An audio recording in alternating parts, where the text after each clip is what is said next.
di namin siya dinala sa doktor dahil wala kaming tiwala sa medisina. Labag ito sa aming paniniwala. Ikukwento ko sa inyo ang ginawa ng mag-asawang ito sa sarili nilang sanggol na supling. Tila ba nabigla pa ang mag-asawang ito sa hatol na ibinigay sa kanila ng hukuman sa ginawa nilang dalawa sa sariling supling nila. Ipinanganak ng taong 1991 ang magsasaka na si Seth Welch sa Michigan sa bansa ng Amerika. Ang may bahay naman ito ay si Tatiana Welch. 2014 unang nakuha ng mag-asawa ang atensyon ng mga otoridad nang i-report sila ng kanilang kapitbahay tungkol sa pagpapabaya nila sa kanilang panganay na anak na lalaki. Kaya naman nailagay sila sa radar ng Child Protection Services. Ngunit tila ba hindi pa sila nagtanda. Isang tawag mula sa mag-asawa ang natanggap ng 911.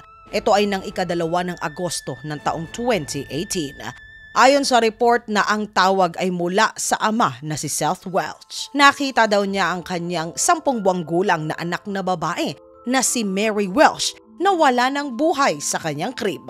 Agad na pinuntahan naman ito ng mga parametiko at mga otoridad. Doon walang nakapaghanda sa kanila sa kanilang natuklasan. Nang kanilang suriin ang wala ng buhay na katawan ng 10 buwang gulang na sanggol, ikinagulat nila na lumabas na ito ay 3 araw na walang buhay.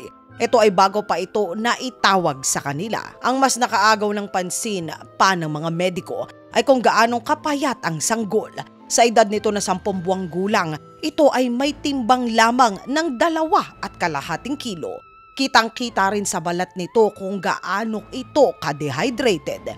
Sa otopsiyang isinagawa sa katawan ni Mary, lumalabas na ilang araw na ito mula nang mapakain. Isinalarawan ng mga mediko na lubog ang pisngi ng kawawang si Mary. Lubog din ang mga mata nito. Dahil dito, dinakip ang mga magulang ni Mary sa hinalang may kinalaman sila sa sinapit ng mismong anak nila. At talaga namang mas matindi pa ang lalabas sa investigasyon nila. Nagsimula na magturuan ng mag-asawa kung sino ba dapat ang mananagot sa kanilang dalawa. Ayon sa alegasyon nitong si Tatiana laban sa asawang si Seth, ikinuwento nito na dahil sa kanyang mister, kaya daw niya hindi naaalagaan ng husto ang kanilang mga supling. Dagdag ni Tatiana na nagdadalang tao pa lamang siya ay kinakasahan siya ng asawa ng sandata na debala. Saka siya ay babasahan nito ng Biblia. Pinagbubuhatan din ito ng kamay at saka sasabihin na Satanas lumayas ka. Madalas daw siya nitong ginagawa ng ritual ng eksorsismo, lalo na habang siya ay nagdadalang tao. Matapos daw nito ay pipilitin daw siya ng kabiyak na makipagniig sa kanya. Nang ito ay magsilang, napansin na di umano ni Tatiana na namamayat ng husto ang anak nila na si Mary. Ngunit hindi daw nila ito dinala sa paggamutan dahil wala daw silang tiwala sa sistema ng ospital. Hindi daw ito naaayon sa relihiyon na kanilang pinaniniwalaan. Lumabas din sa investigasyon na magpunta ang kapulisan sa tahanan ng mga Welch ay tadtad ito ng mga poster na hango sa Biblia, mga salita mula sa banal na aklat. Ikatlong anak ng mag-asawa si Mary. Nagsilang pang muli ito ng sanggol habang siya ay nasa loob na ng piitan. Ngunit kahit paanong sabihin itong si Tatiana, hindi maikakaila ang naging resulta ng otopsiya.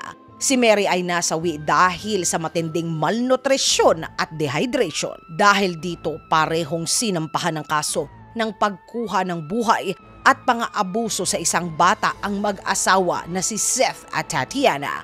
Nahatulan ang dalawa ng habang buhay na pagkakabilanggo. Ngunit mas uminit pa ang ulo ng madla nang tila ba nagulat pa ang ama na si Seth sa bigat ng hatol sa kanila ng korte. Makikita ang reaksyon nito na tila ba hindi nito akalain na ito ang magiging kahihinatnan niya sa ginawa nila sa sariling supling nila. Sa ngayon si Seth ay 32 taong gulang na, 31 taong gulang naman itong si Tatiana.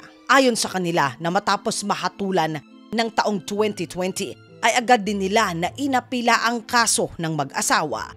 Mga katinagalog ko, para po ba sa inyo Sapat na ba ang hatol ng mag-asawang Seth at Tatiana Wells sa sinapit ng kanilang sariling supling?